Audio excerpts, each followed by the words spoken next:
ज़रा एक पल के लिए रुकिए।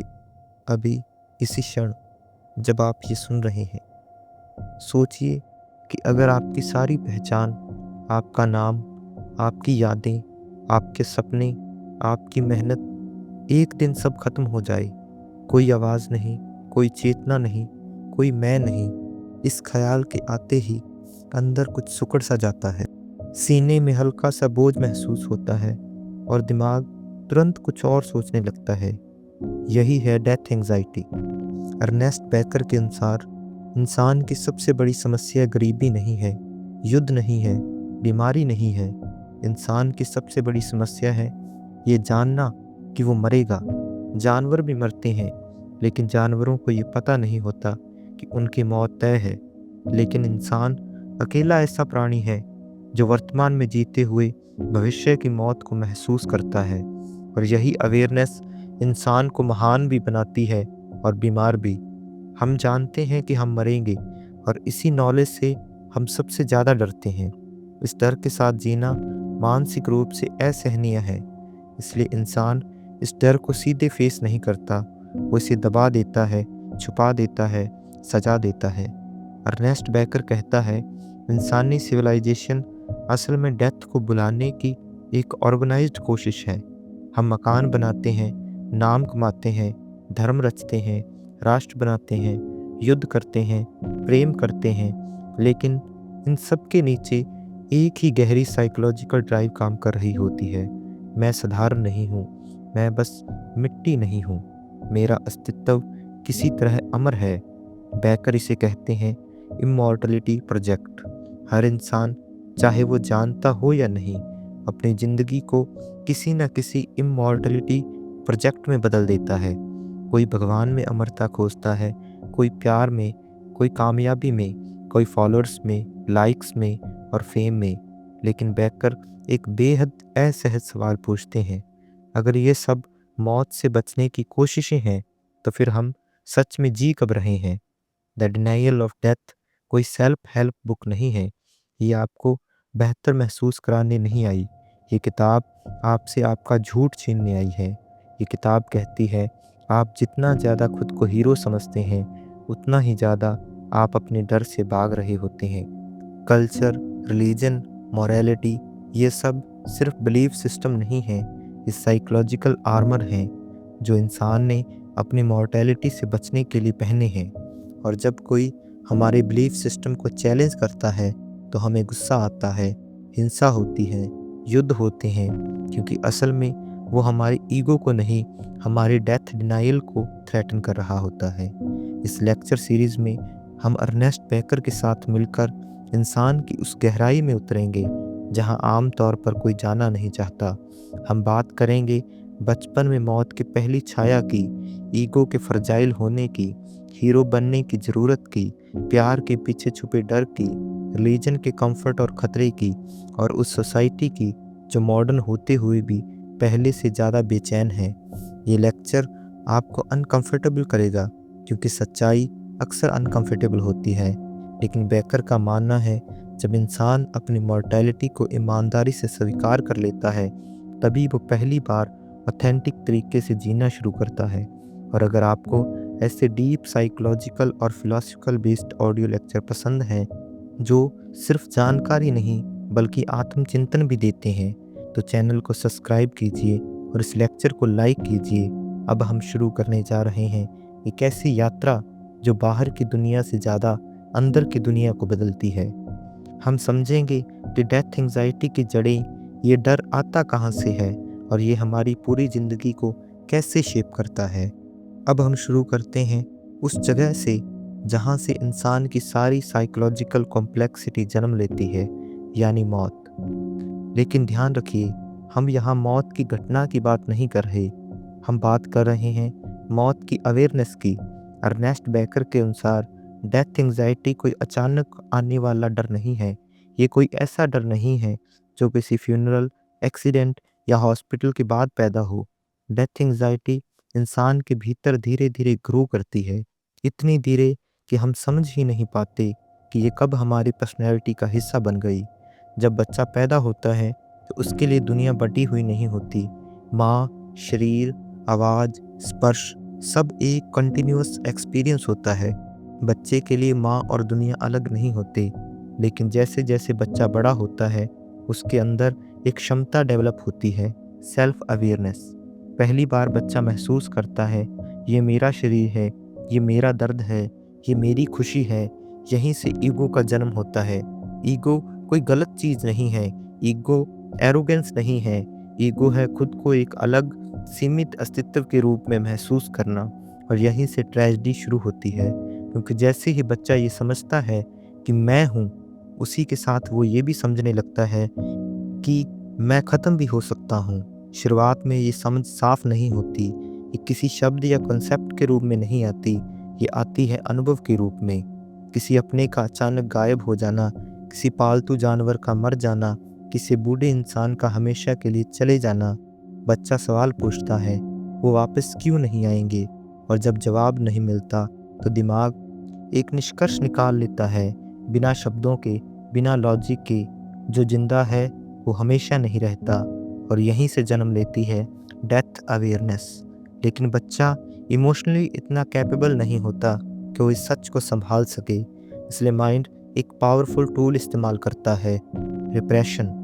रिप्रेशन का मतलब है किसी विचार को झूठा मानना नहीं, बल्कि उसे कॉन्शियस माइंड से बाहर फेंक देना।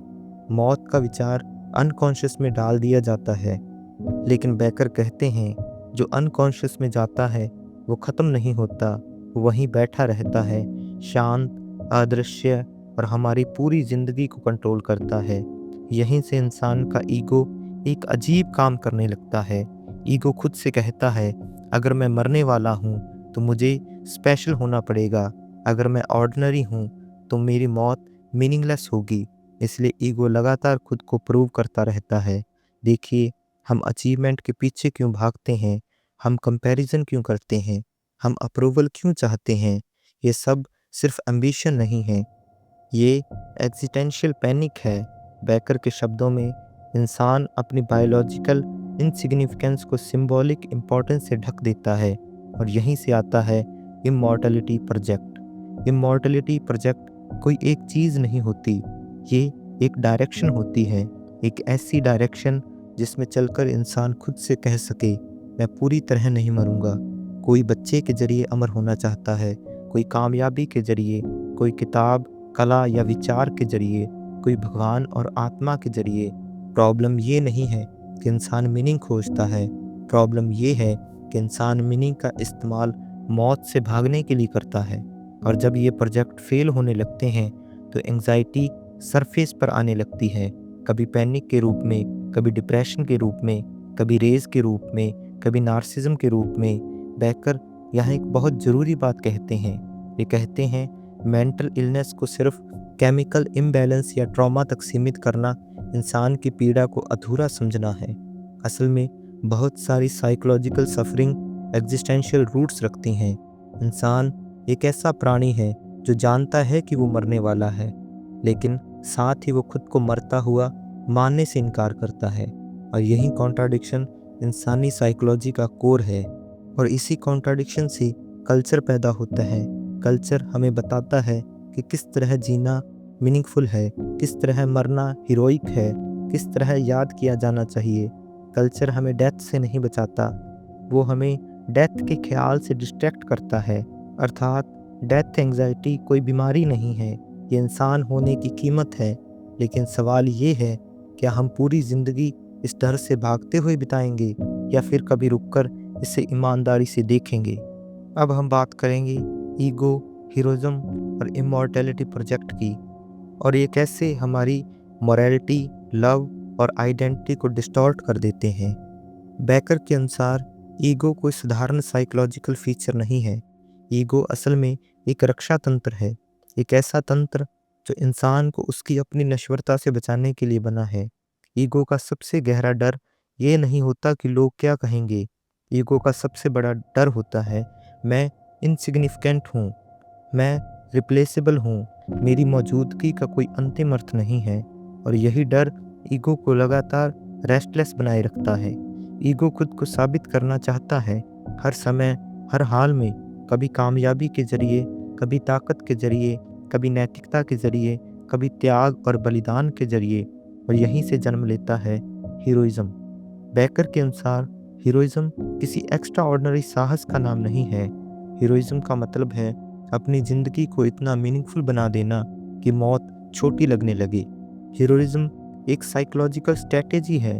हर इंसान, चाहे वो माने या ना माने, अपने स्तर पर हीरो बनना चाहता है। कोई युद्ध का हीरो, कोई दफ्तर का हीरो, कोई परिवार का हीरो, कोई नैतिक हीरो। मैं सबसे ज़्यादा सही हूँ।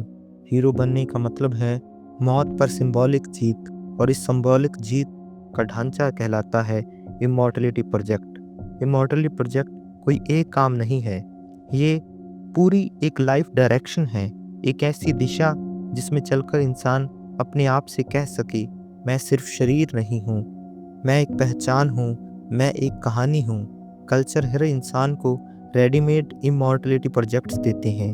आप किस समाज में पैदा हुए, किस परिवार में, किस बिलीफ सिस्टम में, ये सब तय करता है कि आपका हीरो सिस्टम क्या होगा।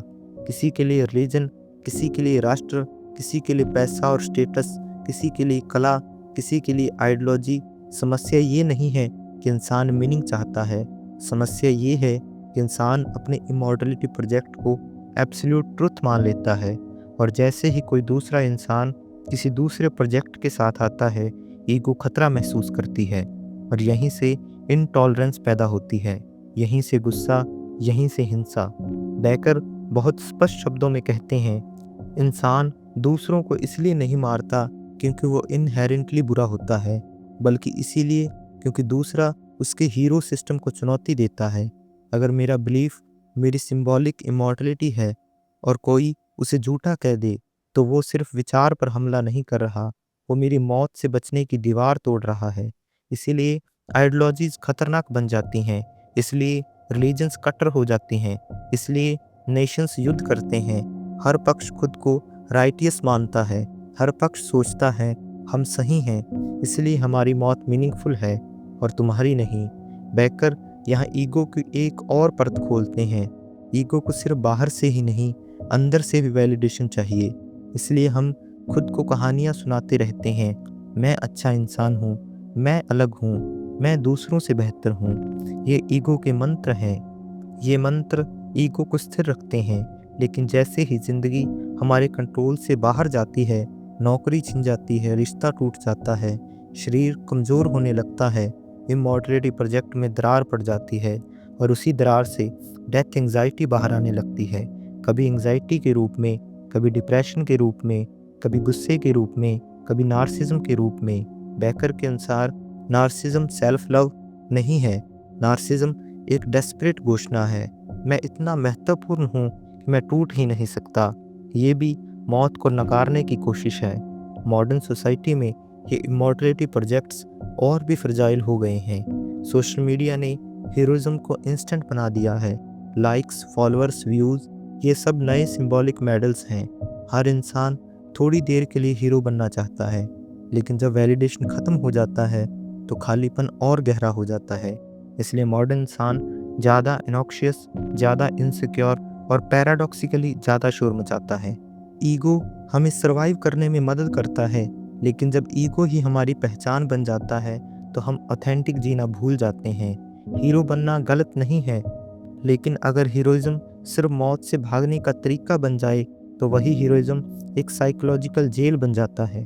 अब हम उस स्तर पर आते हैं जहाँ इंसान अकेला नहीं रहता, जहाँ उसका डर सिर्फ व्यक्तिगत नहीं रह जाता, बल्कि सामूहिक रूप ले लेता है। इस सामूहिक ढांचे का नाम है संस्कृति या कल्चर।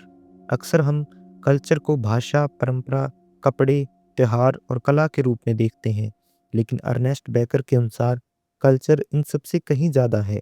कल्चर असल में एक सामूहिक साइकोलॉजिकल रक्षा तंत्र है, एक ऐसा ढांचा जो लाखों इंसानों को एक ही समय पर मौत की अवेयरनेस से बचाए रखता है। कल्चर इंसान से धीरे धीरे कहता है कि तुम अकेले नहीं हो, तुम्हारी जिंदगी का एक उद्देश्य है, तुम किसी बड़ी कहानी का हिस्सा हो, और यही बड़ी कहानी इंसान को अस्थायी शांति देती है। कल्चर हमें रोल देता है, नियम देता है, आदर्श देता है, और बताता है कि अच्छा इंसान कौन है, सही जीवन कैसा है, सम्मानजनक मृत्यु कैसी होती है।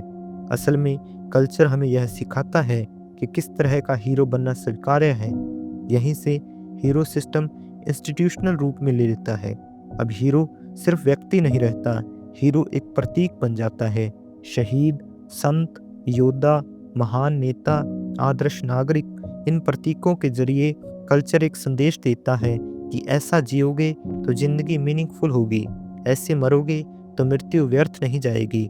यहाँ बेकर एक बहुत गहरा अवलोकन करते हैं। वे कहते हैं कल्चर का काम मृत्यु को मिटाना नहीं होता, कल्चर का काम होता है मृत्यु को सिंबॉलिक व्यवस्था में बांध देना। कल्चर इंसान को ये भ्रम देता है कि अगर वह नियम माने तो वह अराजकता से बच जाएगा, लेकिन समस्या तब शुरू होती है जब कल्चर खुद को अंतिम सत्य घोषित कर देता है। हर कल्चर अपने हीरो सिस्टम को सबसे सच्चा मानता है, और जब दो कल्चर आपस में टकराते हैं तो सिर्फ विचार नहीं टकराते, दो इमॉर्टलिटी प्रोजेक्ट टकराते हैं। बेकर के अनुसार युद्ध का मूल कारण संसाधन या राजनीति नहीं होता, युद्ध का मूल कारण होता है दो समूहों का अपनी अपनी सिंबॉलिक इमॉर्टलिटी को बचाना।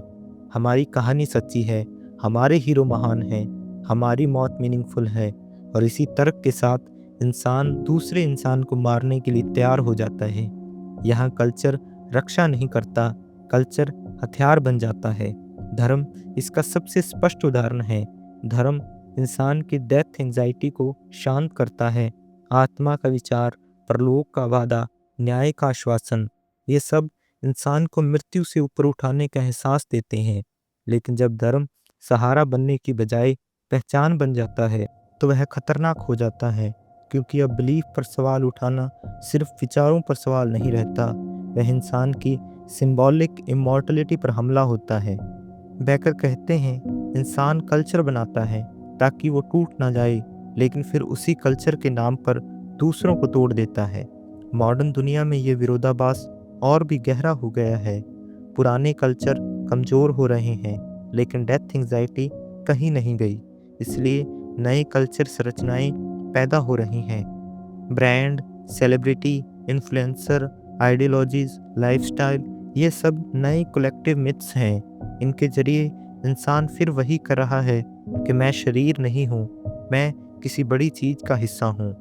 कल्चर इंसान के लिए ज़रूरी है, कल्चर इंसान को बचाता है, लेकिन जब कल्चर सवाल करना बंद कर दे, जब कल्चर खुद को अंतिम सत्य मान ले, तो वही कल्चर इंसान के लिए सबसे बड़ा खतरा बन जाता है।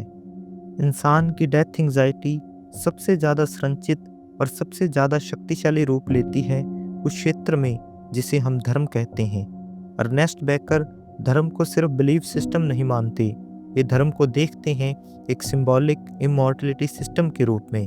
धर्म इंसान से एक सीधी बात करता है, तुम मरोगे लेकिन पूरी तरह नहीं, बॉडी खत्म होगी लेकिन सोल रहेगी, टाइम खत्म होगा लेकिन इटर्निटी बचेगी। ये आइडिया इंसान के लिए बेहद सूदिंग है, क्योंकि यहाँ मौत को डिनाई नहीं किया जा रहा, उसे रीफ्रेम किया जा रहा है। धर्म मौत को कहता है तुम अंत नहीं हो, तुम सिर्फ एक डोरवे हो।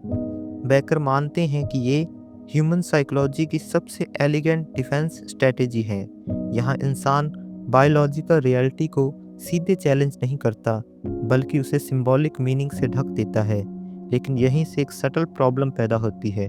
जब रिलीजन कंफर्ट देता है तो वो हीलिंग बनता है, लेकिन जब रिलीजन आइडेंटिटी बन जाता है तो वो प्रिजन बन जाता है।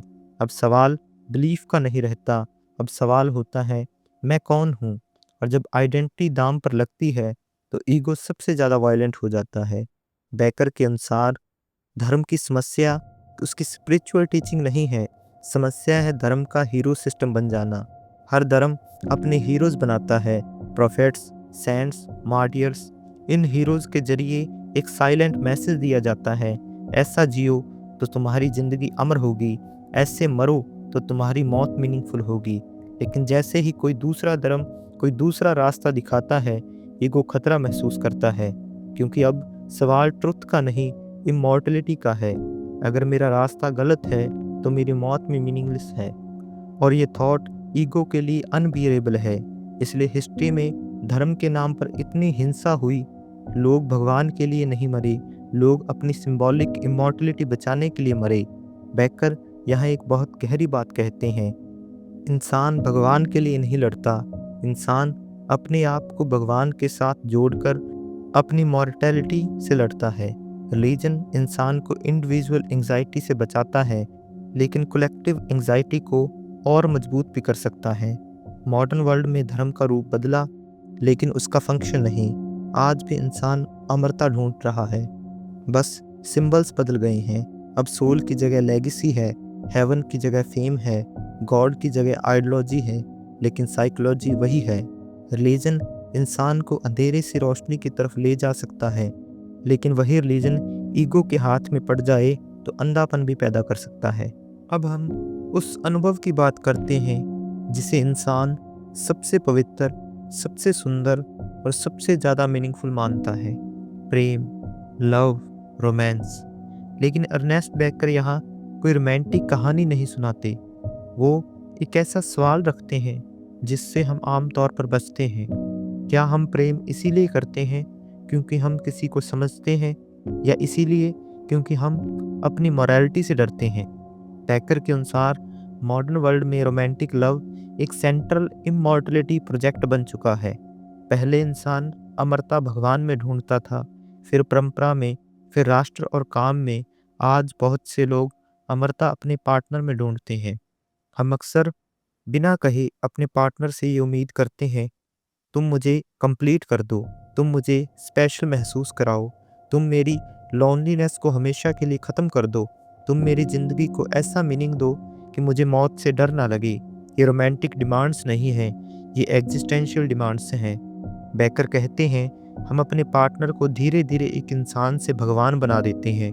हम चाहते हैं कि कोई एक व्यक्ति हमारे अंदर के डर, हमारी एंग्जाइटी, हमारी इनसिक्योरिटी और हमारी मॉर्टैलिटी सब कुछ संभाल ले, लेकिन कोई भी इंसान इतना शक्तिशाली नहीं होता। यहीं से रोमांटिक लव एक भारी बोझ बन जाता है। पार्टनर अब सिर्फ पार्टनर नहीं रहता, वो बन जाता है हमारा हीरो सिस्टम। और जब पार्टनर इस इम्पॉसिबल रोल को निभा नहीं पाता तो फ्रस्ट्रेशन पैदा होती है। हम कहते हैं, तुम पहले जैसे नहीं रहे, तुम मुझे समझते नहीं, तुम बदल गए हो। लेकिन सच ये है, पार्टनर नहीं बदला, हमारी अनकॉन्शियस एक्सपेक्टेशंस सरफेस लेवल पर आ गई हैं। बेकर के अनुसार ब्रेकअप सिर्फ इमोशनल पेन नहीं होता, ब्रेकअप एक सिंबॉलिक डेथ होती है। क्योंकि जब पार्टनर चला जाता है तो सिर्फ रिश्ता नहीं टूटता, हमारा इमॉर्टलिटी प्रोजेक्ट भी टूट जाता है। इसलिए ब्रेकअप इतना अनबेरेबल लगता है, इसलिए जेलसी इतनी तीव्र होती है, इसलिए पोसेसिवनेस पैदा होती है। ईगो डर जाता है। ईगो कहता है, अगर तुम चले गई तो मैं अकेला रह जाऊंगा, अगर तुम चले गई तो मेरी लाइफ का मीनिंग क्या रहेगा। ये प्रेम नहीं है, ये डेथ एंग्जाइटी की आवाज़ है। बेकर यहाँ एक और गहरी बात कहते हैं, जब हम किसी को आइडलाइज करते हैं तो हम उसे इंसान नहीं रहने देते, हम उस पर अपनी सिंबॉलिक इमॉर्टलिटी का बोझ डाल देते हैं। और जब वो इंसान उस बोझ के नीचे दब जाता है तो हम उसे दोष देने लगते हैं। यही वजह है कि प्रेम और क्रोध इतने करीब होते हैं। बेकर के अनुसार ट्रू लव वो नहीं है जो आपको इमॉर्टल महसूस कराए, ट्रू लव वो है जो आपकी मॉर्टैलिटी को स्वीकार करे। जब दो लोग ये जानते हुए साथ होते हैं कि दोनों फ्रजाइल हैं, अधूरे हैं और एक दिन समाप्त हो जाएंगे, तभी प्रेम ग्राउंडेड होता है, तभी प्रेम एस्केप नहीं कनेक्शन बनता है। प्रेम इंसान को सहारा भी दे सकता है, लेकिन जब हम प्रेम को अपना अल्टीमेट मीनिंग बना लेते हैं तो वही प्रेम सबसे गहरी पीड़ा का कारण बन जाता है। अब हम अर्नेस्ट बेकर की सोच के उस हिस्से में आते हैं जहां इंसान की सबसे अंधेरी प्रवृत्तियां स्पष्ट दिखाई देने लगती हैं। यहाँ सवाल ये नहीं है कि इंसान हिंसक क्यों होता है, सवाल है इंसान हिंसा को सही, पवित्र और ज़रूरी क्यों मानने लगता है। बेकर के अनुसार युद्ध और हिंसा मानव इतिहास की कोई दुर्घटना नहीं है, ये इंसानी साइकोलॉजी की एक लॉजिकल परिणति है। जब डेथ एंग्जाइटी व्यक्ति के भीतर सीमित न रहकर समूह के स्तर पर फैल जाती है तो वह नया रूप ले लेती है, वह बन जाती है राष्ट्रवाद, विचारधारा और युद्ध। बेकर के लिए राष्ट्र कोई साधारण राजनीतिक व्यवस्था नहीं है, राष्ट्र एक कलेक्टिव इमॉर्टलिटी प्रोजेक्ट है। राष्ट्र इंसान से कहता है, तुम मर सकते हो, लेकिन राष्ट्र अमर रहेगा। तुम्हारी कुर्बानी इतिहास में जिंदा रहेगी। यहाँ व्यक्ति अपनी जैविक मृत्यु को सिंबॉलिक विजय में बदल देता है। अब मौत डर नहीं लगती, अब मौत मीनिंगफुल लगती है। इसलिए युद्ध के समय मृत्यु को ग्लोरीफाई किया जाता है। शहीद, वीरगति, बलिदान, ये शब्द दर्द को नहीं, ईगो को सुकून देते हैं। बैकर कहते हैं, युद्ध में इंसान दुश्मन को मारने नहीं जाता, वह अपनी मौत को सही साबित करने जाता है। क्योंकि अगर मैं किसी महान कारण के लिए मर रहा हूँ तो मेरी मृत्यु व्यर्थ नहीं है। युद्ध में दुश्मन सिर्फ इंसान नहीं रहता, वह बन जाता है मेरी हीरो सिस्टम का खतरा। दुश्मन की भाषा, उसका कल्चर, उसका झंडा, सब कुछ मेरी सिंबॉलिक इमॉर्टलिटी को चुनौती देता है। इसलिए दुश्मन को डिह्यूमनाइज करना जरूरी होता है। उसे कहा जाता है गलत, अमानवीय, खतरनाक, राक्षस। क्योंकि अगर दुश्मन भी मेरे जैसा इंसान है तो उसे मारना मानसिक रूप से असंभव हो जाएगा। बैकर यहाँ एक बेहद कठोर सत्य कहते हैं, इंसान को मारने से पहले उसे इंसान से सिंबल में बदलना पड़ता है। यही प्रक्रिया हर जेनोसाइड, हर धार्मिक हिंसा, हर आइडियोलॉजिकल मासिकर में दिखाई देती है। इतिहास बदलता है लेकिन साइकोलॉजी नहीं बदलती। हर जगह वही कहानी दोहराई जाती है, हम सही हैं, हमारे वैल्यूज़ अमर हैं, दूसरे हमारी अमरता के दुश्मन हैं। यहाँ राष्ट्रवाद धर्म जैसा व्यवहार करने लगता है, झंडा पवित्र हो जाता है, राष्ट्रगान प्रार्थना बन जाता है, शहादत मोक्ष बन जाती है। और जो इस व्यवस्था पर सवाल उठाए वह सिर्फ आलोचक नहीं रहता, वह गद्दार बन जाता है। बैकर के अनुसार गद्दार सबसे ज़्यादा खतरनाक माना जाता है क्योंकि वह सिस्टम के अंदर से इमॉर्टलिटी के भ्रम को तोड़ देता है। इसलिए इंटरनल डिसेंट एक्सटर्नल एनिमी से ज़्यादा डरावना लगता है। आधुनिक दुनिया में यह पैटर्न और भी सूक्ष्म हो गया है। आज सिर्फ राष्ट्र ही नहीं, विचारधाराएं भी युद्ध का कारण बन चुकी हैं। राजनीतिक विचारधारा, आर्थिक विचारधारा, नैतिक विचारधारा, हर समूह के पास अपना सच है और हर सच एक हीरो सिस्टम बन चुका है। सोशल मीडिया ने इस प्रक्रिया को और तेज कर दिया है। अब युद्ध सीमाओं पर नहीं होते, युद्ध स्क्रीन्स पर होते हैं। आउटरीच नया हथियार है, मॉरल सुप्योरिटी नया झंडा है। बैकर चेतावनी देते हैं, जब मॉरलिटी ईगो के हाथ में चली जाती है तो वह सबसे हिंसक शक्ति बन जाती है। युद्ध सिर्फ बाहरी दुश्मन के खिलाफ नहीं होता, युद्ध इंसान के भीतर चल रहे एग्जिस्टेंशियल पैनिक का बाहरी रूप होता है। जब इंसान अपनी मॉर्टेलिटी को स्वीकार नहीं कर पाता तो वह दूसरों की मॉर्टेलिटी तय करने लगता है। अब हम अर्नेस्ट बैकर की सोच के उस हिस्से में आते हैं जहां सवाल समाज का नहीं, सीधे इंसान के मन का हो जाता है। यहाँ हम किसी एक बीमारी की बात नहीं कर रहे, यहाँ हम उस एग्जिस्टेंशियल प्रेशर की बात कर रहे हैं जो इंसान के भीतर धीरे धीरे जमा होता रहता है। बैकर के अनुसार बहुत सी मेंटल इलनेस सिर्फ केमिकल इम्बैलेंस का नतीजा नहीं होती, वे उस असफल कोशिश का परिणाम होती हैं जिसमें इंसान अपनी डेथ एंजाइटी को संभाल नहीं पाता। इंसान एक अजीब स्थिति में फंसा हुआ है, वह जानता है कि वह मरने वाला है और साथ ही वह खुद को मरता हुआ मानने से इनकार करता है। यही कॉन्ट्राडिक्शन मानसिक पीड़ा की जड़ बनता है। जब इंसान का इमॉर्टलिटी प्रोजेक्ट ठीक से काम कर रहा होता है तो वह रिलेटिवली स्टेबल रहता है। उसे लगता है मेरी ज़िंदगी मीनिंगफुल है, मैं किसी काम का हूँ, मैं ज़रूरी हूँ। लेकिन जैसे ही यह प्रोजेक्ट हिलने लगता है, माइंड में दरारें आने लगती हैं, यहीं से मेंटल इलनेस की शुरुआत होती है। डिप्रेशन, बैकर के अनुसार डिप्रेशन सिर्फ दुख नहीं है, डिप्रेशन एक गहरा एहसास है कि सारे सिंबॉलिक स्ट्रक्चर्स जिनके सहारे मैं जी रहा था सब बेकार लगने लगते हैं। काम मीनिंगलेस लगने लगता है, रिश्ते खोखले लगने लगते हैं, भविष्य में कोई रोशनी नहीं दिखती क्योंकि इमॉर्टलिटी प्रोजेक्ट कोलैप्स कर चुके होते हैं। डिप्रेस्ड व्यक्ति असल में यह महसूस कर रहा होता है कि वह सच में नश्वर है, सीमित है और अकेला है। यह रियलाइजेशन बहुत भारी होती है। इसलिए डिप्रेशन में इंसान खुद से कहता है मेरी ज़िंदगी का कोई मतलब नहीं। लेकिन बैकर यहाँ कहते हैं ये वाक्य सिर्फ निराशा नहीं है, ये डेथ अवेयरनेस की आवाज़ है जिसे ईगो संभाल नहीं पा रहा। एंग्जाइटी डिसऑर्डर्स, एंग्जाइटी तब पैदा होती है जब डिप्रेशन कमज़ोर पड़ने लगता है। डेथ का विचार सीधे सामने नहीं आता लेकिन उसका असर शरीर में महसूस होता है। तेज़ धड़कन, बेचैनी, घबराहट, पैनिक अटैक्स। इंसान समझ नहीं पाता कि डर किस बात का है, क्योंकि डर का असली कारण मौत अब भी अनकॉन्शियस में छुपा होता है। तीसरा है नार्सिज्म। अब हम आते हैं सबसे दिलचस्प और सबसे गलत समझे जाने वाले मेंटल पैटर्न पर, नार्सिज्म। बेकर के अनुसार नार्सिज्म सेल्फ लव नहीं है, नार्सिज्म एक डिफेंस है, एक बहुत तेज, बहुत शोर मचाने वाला डिफेंस। नार्सिस्टिक व्यक्ति अंदर से कहता है, मैं इतना खास हूँ कि नियम मेरे लिए नहीं है, मैं टूट नहीं सकता, मैं साधारण नहीं हूँ। यह ईगो की आखिरी कोशिश होती है मौत से ऊपर उठने की। ऐसा व्यक्ति दुनिया से लगातार वैलिडेशन मांगता है, क्योंकि अंदर एक गहरी एम्प्टीनेस होती है। जितना ज़्यादा अंदर डर, उतना ज़्यादा बाहर दिखावा। बेकर के अनुसार मॉडर्न सोसाइटी नार्सिज्म को बढ़ावा देती है। सक्सेस, फेम, अटेंशन, ये सब ईगो को टेम्परेरी रिलीफ देते हैं, लेकिन रिलीफ टेम्परेरी होता है, और जब अपलॉज रुकता है तो एंग्जाइटी और भी ज़्यादा बढ़ जाती है। मेंटल इलनेस का कोर ट्रुथ। बेकर यहाँ एक बहुत साहसिक बात कहते हैं कि मेंटल इलनेस को पूरी तरह ख़त्म नहीं किया जा सकता, क्योंकि इसका स्रोत इंसान होने में ही छुपा है। लेकिन इसका मतलब ये नहीं कि इंसान होपलेस है। इसका मतलब ये है कि हीलिंग का रास्ता एस्केप से नहीं, एक्सेप्टेंस से शुरू होता है। जब इंसान धीरे धीरे मॉर्टेलिटी को स्वीकार करना सीखता है तो ईगो थोड़ा नरम पड़ता है, और जब ईगो नरम पड़ता है तो सफरिंग भी कम होने लगती है। मेंटल इलनेस इंसान की कमजोरी नहीं है, यह उस बोझ का संकेत है जो इंसान अपने अंदर चुपचाप उठाए चलता है। अब हम उस दौर में आते हैं जिसमें हम खुद जी रहे हैं, एक ऐसा दौर जहां इंसान पहले से ज़्यादा कनेक्टेड है, लेकिन पहले से ज़्यादा चिंतित भी।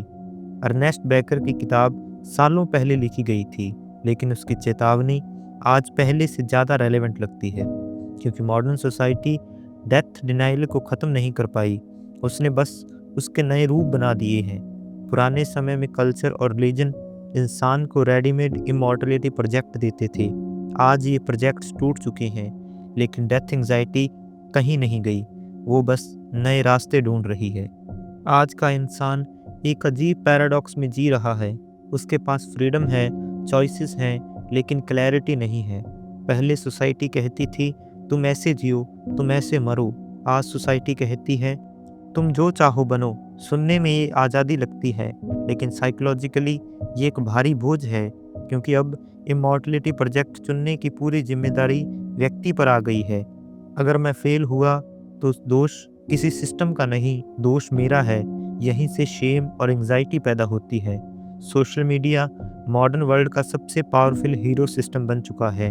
यहाँ हर इंसान खुद का दर्शक भी है और खुद का परफॉर्मर भी। लाइक्स, फॉलोअर्स, व्यूज़, ये नए सिंबॉलिक ट्रॉफीज़ हैं। हर नोटिफिकेशन ईगो को एक छोटा सा संदेश देती है, तुम दिख रहे हो, तुम एग्जिस्ट करते हो, तुम मैटर करते हो। लेकिन ये एश्योरेंस बहुत फ्रजाइल है। जैसे ही अटेंशन हटता है, ईगो फिर खाली महसूस करती है। इसलिए मॉडर्न इंसान बार बार खुद को पोस्ट करता है, अपनी खुशी, अपना दुख, अपना गुस्सा, सब कुछ। यह शेयरिंग नहीं है, यह एग्जिस्टेंशियल वेरिफिकेशन है। एक साइलेंट सवाल, क्या मैं अब भी जिंदा हूँ? क्या कोई मुझे देख रहा है? बेकर अगर आज जिंदा होते तो शायद कहते सोशल मीडिया एक ग्लोबल इमॉर्टलिटी मशीन बन चुका है, लेकिन प्रॉब्लम वही है, मशीन टेम्परेरी है। आज फेम रेयर नहीं रहा, माइक्रो फेम हर किसी के लिए अवेलेबल है, लेकिन फेम का फंक्शन वही है, डेथ एंग्जाइटी को दबाना। मेरा नाम जाना जा रहा है, मुझे याद किया जा रहा है, लेकिन जैसे ही फेम फेड होता है, एंग्जाइटी पहले से ज़्यादा तेज लौटती है, क्योंकि अब ईगो उस टेस्ट का आदी हो चुका है। अब ज़रूरी है बेकर पर होने वाले क्रिटिसिज्म की बात करना। कई साइकोलॉजिस्ट्स कहते हैं बेकर बहुत ज़्यादा डेथ पर फोकस करते हैं। उनका कहना है कि इंसानी बिहेवियर सिर्फ मॉर्टेलिटी से एक्सप्लेन नहीं किया जा सकता। कुछ कहते हैं बेकर ह्यूमन क्रिएटिविटी को बहुत पैसिमिस्टिक नज़र से देखते हैं। कुछ क्रिटिक कहते हैं अगर सब कुछ डेथ डिनाइल है तो फिर जेन्युइन लव, सेक्रीफाइस और कंपैशन को कैसे समझा जाए। ये क्रिटिसिज्म वैलिड है, लेकिन बेकर कभी ये नहीं कहते कि इंसान सिर्फ डर से ही जीता है। वो बस ये कहते हैं कि डर को इग्नोर करना सच को अधूरा समझना है। बेकर का कंट्रीब्यूशन ये नहीं कि उसने सब आंसर दिए, उसका कंट्रीब्यूशन है कि उसने सही सवाल पूछे। आज की सोसाइटी में डेथ को डिस्कस नहीं किया जाता। हम एजिंग से भागते हैं, हम सफरिंग से भागते हैं, हम साइलेंस से भागते हैं। लेकिन बेकर हमें याद दिलाता है, जब तक हम अपनी मॉर्टेलिटी को ईमानदारी से नहीं देखेंगे, तब तक हम ऑथेंटिक लाइफ नहीं जी पाएंगे। मॉडर्न टूल्स डेथ एंग्जाइटी को क्योर नहीं करते, वो सिर्फ उसे ज़्यादा पॉलिश्ड बना देते हैं। अब हम अर्नेस्ट बेकर के विचारों की बौद्धिक जड़ों की ओर बढ़ते हैं। बेकर अचानक कहीं से पैदा नहीं हुआ। उसकी सोच 3 बड़े थिंकर्स की परंपरा से निकलती है। सिगमंड फ्रायड, सेरोन किर्केगो, जिसे किर्केगार्ड भी कहते हैं, और ऑटो रैंक। इन तीनों ने इंसान के डर, उसकी बेचैनी और उसके अस्तित्व की सीमाओं को अलग अलग तरीकों से समझने की कोशिश की। बेकर ने इन तीनों के इंसाइट्स को एक ही एग्जिस्टेंशियल धारा में जोड़ दिया। फ्रायड ने इंसान को एक रैशनल क्रिएचर नहीं माना। उसके अनुसार हमारा ज़्यादातर बिहेवियर अनकॉन्शियस फोर्सेस से संचालित होता है। फ्रायड ने रिप्रेशन का कॉन्सेप्ट दिया, यानी वो विचार जिन्हें हम सहन नहीं कर पाते, उन्हें हम कॉन्शियस माइंड से बाहर धकेल देते हैं। बेकर ने फ्रायड से ये सीखा कि मौत का डर सीधे दिखाई नहीं देता, वो अनकॉन्शियस में छिपा रहता है और बिहेवियर के जरिए बाहर आता है। लेकिन बेकर फ्रायड से आगे जाते हैं। फ्रायड सेक्सुअलिटी को सेंट्रल मोटिव मानते हैं। बेकर कहते हैं सेक्सुअलिटी भी डेथ एंग्जाइटी को मैनेज करने का एक तरीका है। फ्रायड ने अनकॉन्शियस दिखाया, बेकर ने अनकॉन्शियस में मौत की छाया को जोड़ा। अब हम आते हैं किर्केगो की तरफ। किर्केगो ने एंग्जाइटी को कोई बीमारी नहीं माना। उसके लिए एंग्जाइटी फ्रीडम का डिजीनेस थी। जब इंसान समझता है कि वह आज़ाद है और साथ ही सीमित भी, तभी एंग्जाइटी पैदा होती है। किर्केगो के लिए एंग्जाइटी एक स्पिरिचुअल सिग्नल थी। बेकर ने यहाँ से सीखा कि एंग्जाइटी सिर्फ डर नहीं है, एंग्जाइटी इस बात का संकेत है कि इंसान अपने अस्तित्व की गहराई को छू रहा है। लेकिन जहाँ किर्केगो फेथ की ओर जाता है, बेकर साइकोलॉजी की ओर आता है। बेकर कहते हैं फेथ भी डेथ एंग्जाइटी को संभालने का एक एग्जिस्टेंशियल जवाब है। अब आते हैं हम उस थिंकर की ओर जिसे बेकर सबसे ज़्यादा मानते थे, ऑटो रैंक। रैंक ने कहा इंसान का सबसे पहला ट्रॉमा जन्म है। माँ के शरीर से अलग होना पहली एग्जिस्टेंशियल छूट है। रैंक ने हीरोइज्म का कॉन्सेप्ट दिया कि इंसान अपनी ज़िंदगी को एक हीरोइक नैरेटिव में बदलना चाहता है। बेकर ने रैंक से सबसे ज़्यादा सीखा। Heroism, immortality project, symbolic meaning, ये सब रैंक की सोच से निकलते हैं। बेकर ने रैंक के आइडिया को कल्चर, रिलीजन, वॉर और लव तक फैलाया। बेकर का असली योगदान इन थिंकर्स को दोहराना नहीं है, उसका योगदान है इंटीग्रेशन। फ्रायड ने अनकॉन्शियस दिखाया, किर्केगो ने एग्जिस्टेंशियल एंग्जाइटी दिखाई, रैंक ने हीरोइज्म और सिंबोलिज्म दिखाया। बेकर ने कहा इन सब का मूल एक ही जगह है, मौत की अवेयरनेस। इंसान जानता है कि वह मरेगा और उसी ज्ञान से वह अपने चारों ओर सिंबॉलिक दुनिया खड़ी कर लेता है। कल्चर, रिलीजन, लव, नेशन, ये सब उस सिंबॉलिक दुनिया के पिलर्स हैं। बेकर कोई अकेला थिंकर नहीं है, वह एक परंपरा का क्लुमिनेशन है, और उस परंपरा का सबसे असहज संदेश ये है कि जब तक इंसान अपनी मॉर्टेलिटी को ईमानदारी से नहीं देखेगा, तब तक उसकी फ्रीडम अधूरी रहेगी। अब तक हम अर्नेस्ट बेकर की सोच के भीतर गहराई से उतर चुके हैं। अब जरूरी है एक कदम पीछे हटकर उसे आलोचनात्मक नज़र से देखना, क्योंकि कोई भी महान थिंकर सवालों से ऊपर नहीं होता, और बेकर खुद भी ये नहीं चाहता था कि उसे बिना सवाल किए मान लिया जाए। तो पहला सवाल है, क्या सब कुछ डेथ एंग्जाइटी से ही एक्सप्लेन हो सकता है?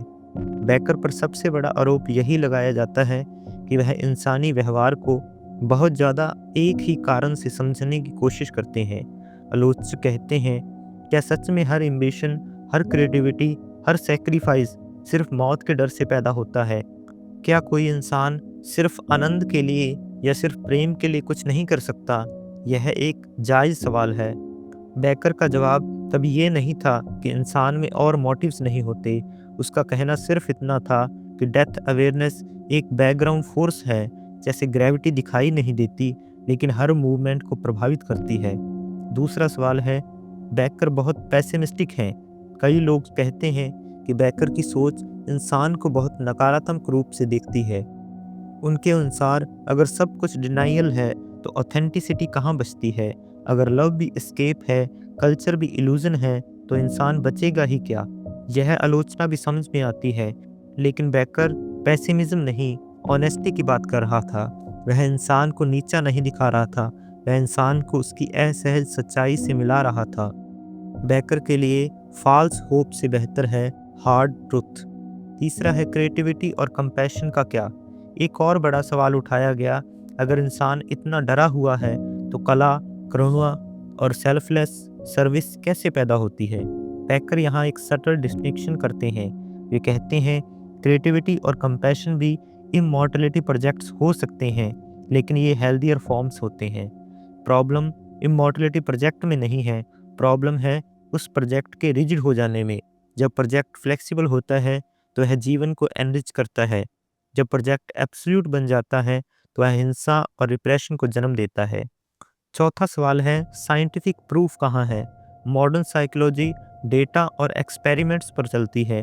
बेकर की सोच ज़्यादा फिलोसफिकल है। इसके आलोचक कहते हैं कि बेकर के आइडियाज़ एम्पिरिकली प्रूव नहीं किए जा सकते। यह बात आंशिक रूप से सही है, लेकिन बेकर खुद को लैब साइंटिस्ट नहीं मानते थे, वे खुद को मीनिंग साइंटिस्ट मानते थे। उसका काम नंबर्स नहीं, पैटर्न्स देखना था। बेकर की सीमाएं। बेकर की सबसे बड़ी सीमा यही मानी जाती है कि वह समाधान बहुत स्पष्ट नहीं देते। वह डायग्नोस करते हैं, लेकिन प्रिस्क्रिप्शन धुंधली छोड़ देते हैं। वह कहते हैं एक्सेप्ट योर मॉर्टैलिटी, लेकिन यह एक्सेप्टेंस कैसे की जाए, इस पर वह कम प्रैक्टिकल गाइडेंस देते हैं। यह कमी है, लेकिन शायद यह जानबूझकर छोड़ी गई कमी है, क्योंकि बेकर मानते हैं कि हर इंसान अपना रास्ता खुद खोजे। बेकर को पूरी सच्चाई नहीं समझना चाहिए, बल्कि एक ईमानदार दर्पण समझना चाहिए। वह यह नहीं कहते कि यही अंतिम उत्तर है, वह बस इतना कहते हैं कि यह वह सवाल है जिससे तुम भागते रहे हो। अब सवाल ये नहीं है कि मौत से डर क्यों लगता है, यहाँ सवाल है अगर मौत सच है तो फिर जीना कैसा होना चाहिए। अर्नेस्ट बेकर इस जगह पर कोई आसान जवाब नहीं देते, वह कोई फार्मूला नहीं देते, वह कोई हैप्पी एंडिंग नहीं बेचते। वह बस एक दिशा दिखाते हैं, एक्सेप्टेंस की दिशा।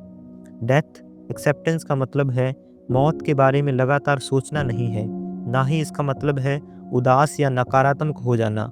डेथ एक्सेप्टेंस का मतलब है डेथ को डिनाई न करना, मतलब यह मान लेना कि हम सीमित हैं, नश्वर हैं और पूरी तरह कंट्रोल में नहीं है। बेकर के अनुसार जैसे ही इंसान अपनी मॉर्टैलिटी को ईमानदारी से देख लेता है, ईगो की पकड़ ढीली होने लगती है, और जब ईगो ढीला पड़ता है तो इंसान पहली बार सच में जीने लगता है। जब हम ईगो के जरिए जीते हैं तो हर चीज़ एक कॉन्टेस्ट बन जाती है। मैं बेहतर हूँ या नहीं, मैं सफल हूँ या नहीं, मैं दिख रहा हूँ या नहीं। लेकिन जब इंसान अपनी मॉर्टैलिटी को स्वीकार करता है तो यह कंपटीशन धीरे धीरे डिसॉल्व होने लगता है। अब जिंदगी प्रूव करने की जगह अनुभव करने की चीज़ बन जाती है। काम सिर्फ स्टेटस नहीं रह जाता, रिश्ते सिर्फ वैलिडेशन नहीं रहते, समय सिर्फ दौड़ नहीं रहता। बेकर के अनुसार ऑथेंटिक लिविंग का पहला संकेत यही है, कम दिखावा, ज़्यादा सच्चाई। यहाँ एक बहुत बड़ा डर सामने आता है, अगर इमॉर्टलिटी प्रोजेक्ट छोड़ दें तो मीनिंग कहाँ से आएगा। बेकर का जवाब सटल है। वह कहते हैं मीनिंग बाहर से नहीं, पार्टिसिपेशन से आता है। जब इंसान पूरी तरह प्रेजेंट होकर किसी काम में शामिल होता है तो मीनिंग अपने आप पैदा होता है, बिना गारंटी के, बिना अमरता के वादे के। एक कलाकार का चित्र बनाना, एक शिक्षक का पढ़ाना, एक माता पिता का बच्चे की देखभाल करना, इन सब में कोई इटरनल रिवार्ड नहीं होता, फिर भी इनमें एक गहरी तृप्ति होती है, क्योंकि ये काम ईगो के लिए नहीं, जीवन के लिए किए जाते हैं। बेकर के अनुसार सबसे बड़ा साहस हीरो बनने में नहीं है, सबसे बड़ा साहस है ऑर्डिनरी होने को स्वीकार करना।